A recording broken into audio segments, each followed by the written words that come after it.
2025? Yes, ma'am. Sa katunayan, with the approval po ng aming college president, Ma'am Maria Andrea Patricia Emiliado, kami po sa Ramon Magsaysay Memorial Colleges Marbel Incorporated, especially sa criminology program, very into sa mga ganitong event po, especially once na para po sa karamihan yung result na magiging event na ito, especially tulad nitong bloodletting po.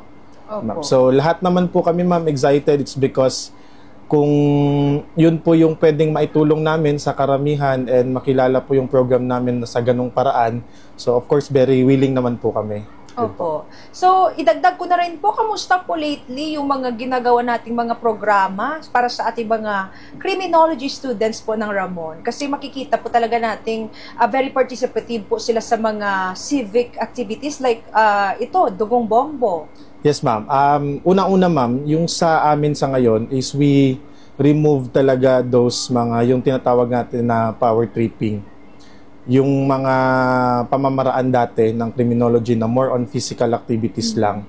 So we focus on academics talaga ngayon. So aside from academics, kung meron pong mga request sa amin sa labas, outside, externally, nakakapag-join na po kami kasi nga aside from the academics, yun na lang po yung parang pwede naming idagdag doon sa mga priority ng mga students namin, ma'am. Opo. More on exposure po sa mga ginagawa nating mga kawanggawa, yung tinutulong po natin, pinoprovide po natin sa mga students natin dito sa Ramon, sir? Yes po.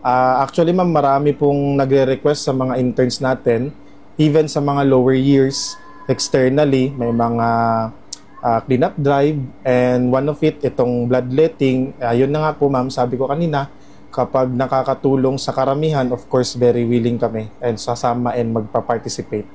Opo. So far po, kamusta po ang pagtutok po natin sa academics po ng mga future mga police officer? Panahon naman, ma'am, mabuti naman po. Halos lahat naman po are naiintindihan yung bagong Republic Act natin na 11131, kung gaano kahirap yun na board exam ngayon. That's why yung mga students natin, yung mga graduates natin are enrolling talaga sa mga review centers. Especially itong mga students natin ngayon, na mga undergraduates, are may mga review sila. Per year level, meron po silang review, as well as itong mga graduating po din, meron po silang sariling review. Okay. Invite everyone, especially yung ibang estudyante rin po ng Ramon Magsaysay to join our Dugong Bombo 2025 sa November 15 po. Okay. Sige po, una-una sa lahat, magpapasalamat po kami, ma'am, na na-invite nyo po din kami sa RMMCMI, especially the criminology program.